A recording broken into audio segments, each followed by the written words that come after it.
का है 2026-27 के लिए। इस समय हमारे साथ minister of environment Bhupender Yadav ji हैं। उनसे हम जानते हैं, चूंकि इस बार जिस तरह के आवंटन हुए हैं, जिस तरह की घोषणाएं हुई हैं, सबसे पहले तो मैं आपसे जानना चाहती हूं कि आप किस हिसाब से इस सुधार वाले बजट को आंक रहे हैं। ये बजट विकसित भारत के लिए जो हमारे 3 बड़े रास्ते बनते हैं। पहला, देश में आर्थिक गतिविधि को बढ़ाने के लिए इंडस्ट्री और जॉब क्रिएशन को आगे बढ़ाया जाए, उसके लिए एक बड़ा रास्ता इस बजट में बनाया गया है। दूसरा, लोगों की आकांक्षाओं को पूरा करने के लिए ज़्यादा उपयोगिताएं और ज़्यादा अवसर सामान्य नागरिक को पहुंचाएं, उसके लिए मार्ग प्रशस्त करता है। और तीसरा, जो सरकार एक कमिटमेंट को, प्रिंसिपल को लेकर के चलती है, सबका साथ सबका विकास, उस सबका साथ सबका विकास में पूरी सोसाइटी को साथ लेने की बात करता है। आपने पर्यावरण मंत्री के नाते ये बात मेरे से पूछी है, तो सबसे पहली बात है कि हमारे देश में एक जो वाइल्ड लाइफ टूरिज्म पे कभी स्पेसिफिकली बजट में नहीं कहा जाता था, इस बार विशेष रूप से जो हमारा पूर्वी भारत का क्षेत्र है, उड़ीसा, कर्नाटक और केरला का ये जो समुद्र तटवर्ती क्षेत्र है, ये कछुओं का एक पूरा नेस्टिंग प्लेस है, ये रूट बनाने की बात हुई है। दूसरा, पक्षियों का चहचहाना तो सबसे अच्छा लगता है। इसमें बर्ड वॉचिंग के लिए टूरिस्ट ट्रेल्स को बढ़ाने की बात की है। और हमारे जो पूर्वोत्तर राज्य उत्तराखंड से लेकर के हिमाचल प्रदेश और जो हमारे दक्षिण भारत में भी वेस्टर्न और ईस्टर्न घाट है, वहाँ पर इस बजट में इको फ्रेंडली ट्रैक्स, उसकी बात की गई है।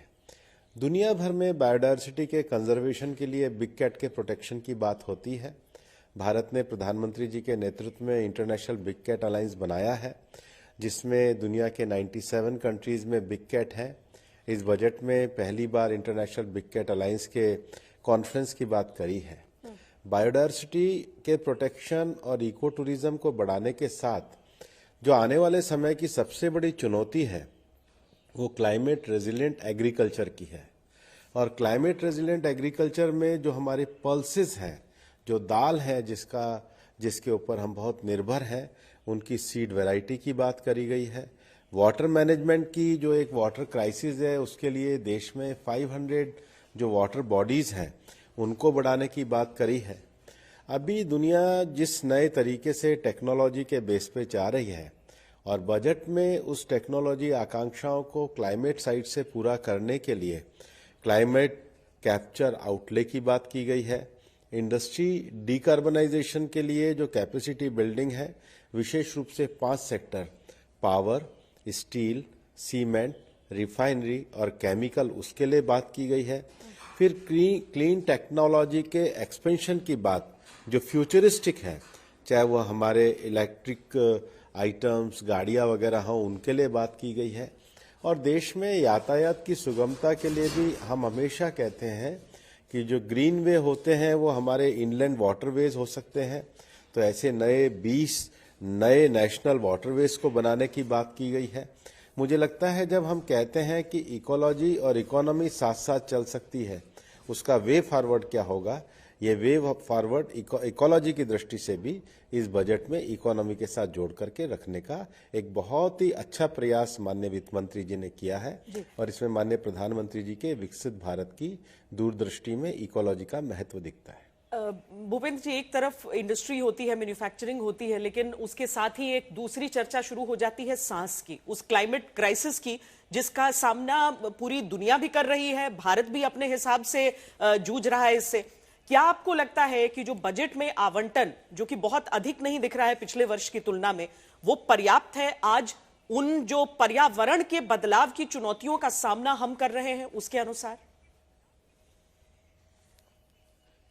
श्वेता जी, क्लीन टेक्नोलॉजी और जो सबसे बड़ी बात है, जब हम अर्बन इंफ्रास्ट्रक्चर को इम्प्रूव करने की बात करते हैं, आपने देखा होगा बजट में अर्बन इंफ्रास्ट्रक्चर के लिए बात की है, क्लीन टेक्नोलॉजी के लिए बात की है, और उसके अलावा भी जो बायोडायवर्सिटी कंजर्वेशन और प्रिजर्वेशन के लिए वाइल्ड लाइफ टूरिज्म की बात हो, चाहे इकोलॉजिकल प्रोटेक्शन की बात हो, ये संयुक्त रूप से उसका प्रयास है। होल ऑफ द गवर्नेंस की पॉलिसी में उसमें आगे बढ़ने का पूरी तरीके से प्रयास किया जा रहा है।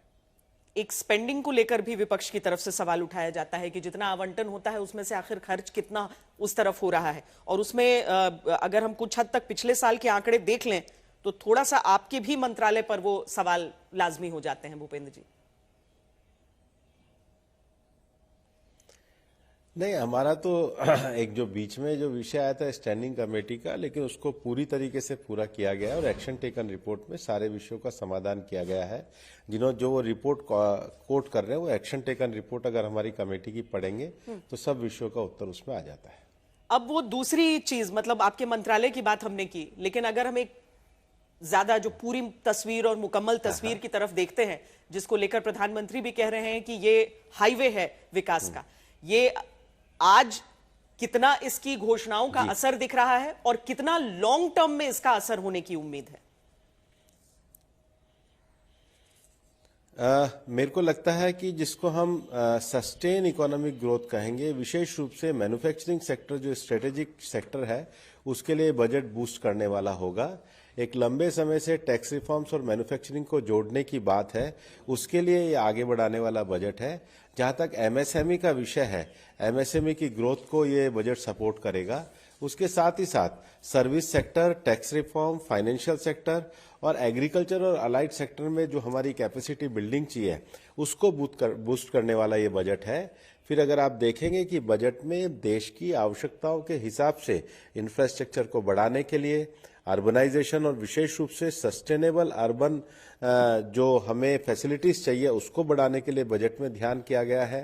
देश में विकास के लिए एनर्जी सिक्योरिटी की जरूरत है, एनर्जी सिक्योरिटी को इसमें केंद्रित किया गया है।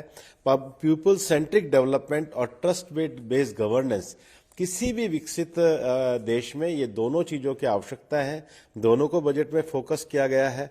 और उसके साथ ही साथ ईज ऑफ डूइंग बिजनेस और लिविंग को इस बजट में प्राथमिकता देते हुए देश का जो वित्तीय अनुशासन है उसको बहुत अच्छे तरीके से और संतुलन से बनाने का प्रयास किया गया है, जो विकसित भारत के लिए एक बहुत बड़े रास्ते को आगे बढ़ाने का काम करेगा। आपने ये बात जो कही, और वाकई पहली बार ऐसा महसूस हो रहा था कि पर्यावरण के जरिए जो पर्यटन को बढ़ाने की बात, चाहे उसके लिए इको ट्रेल्स की बात हो, बर्ड वॉचिंग ट्रेल्स की बात हो, और केवल भारत के एक हिस्से का नहीं बल्कि समूचे भारत को उसमें हम कवर्ड एक तरीके से देख लेते हैं। पर्यटन के हिसाब से भी बात, भारत जैसे बड़े देश, हमारे जैसी विस्तृत जगह की आप बर्फ से लेकर, आप श्वेता जी मोटरसाइकिल लेके निकलती है ना जी, ऐसे आप बर्ड वॉचिंग पे भी जाइए, आप वास्तव में नेचर के बहुत नजदीक जाएंगे। तो उस पर्यटन के साथ रोजगार बढ़ाने की उम्मीद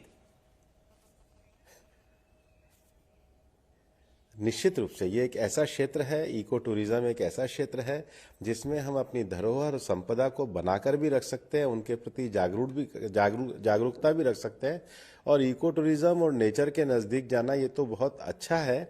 और सरकार ने इको टूरिज्म के जो महत्वपूर्ण पक्ष हैं जो कई बार छूट जाते हैं, जैसे मैंने कहा ना, पूर्वोत्तर क्षेत्र में उड़ीसा से लेकर के कर्नाटक और केरल तक जो हमारा एक स्वाभाविक ये जो कछुओं का प्रजनन का जो पूरा क्षेत्र है, इसके प्रति जागरूकता बढ़ाने के लिए, पर्यावरण के प्रति जागरूकता बढ़ाने के लिए तो सरकार ने किया ही है, लेकिन फ्यूचरिस्टिक सस्टेनेबल डेवलपमेंट के लिए, हमारे अर्बनाइजेशन को सस्टेनेबल बनाने के लिए और टेक्नोलॉजी जो विशेष रूप से स्टील वगैरह के सेक्टर मैंने आपको कहा है, वहां डीकार्बनाइजेशन के लिए जो बजट में प्रावधान किए गए हैं वो सराहनीय है। भूपेंद्र जी, ये रेयर अर्थ कॉरिडोर के बारे में भी बताइए। आज घोषणा तो इसकी हुई, लेकिन ये जो पूरा क्षेत्र जो रेयर अर्थ कॉरिडोर के साथ जिसको जोड़ा जा रहा है,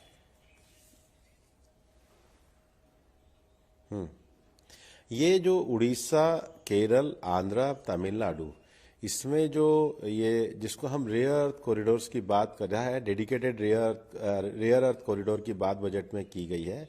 इसका मुख्य उद्देश्य जो है सस्टेनेबल माइनिंग और मैन्युफैक्चरिंग के लिए जो रेयर अर्थ एलिमेंट्स हैं उनको जो रिड्यूस करने की जो डिपेंडेंसी जो हमारी इंपोर्ट्स में है उसको कम करेगा। और ये देश उसका अगर हमारी डिपेंडेंसी इंपोर्ट्स पे कम होगी तो ये देश की अर्थव्यवस्था के लिए भी बहुत अच्छा होगा। और जो फ्यूचरिस्टिक टेक्नोलॉजी में हम आगे बढ़ना चाहते हैं उसकी भी क्षमता को बढ़ाने के लिए ये सरकार के द्वारा एक बहुत अच्छी दीर्घकालिक रणनीति के नाते कार्य किया जा रहा है।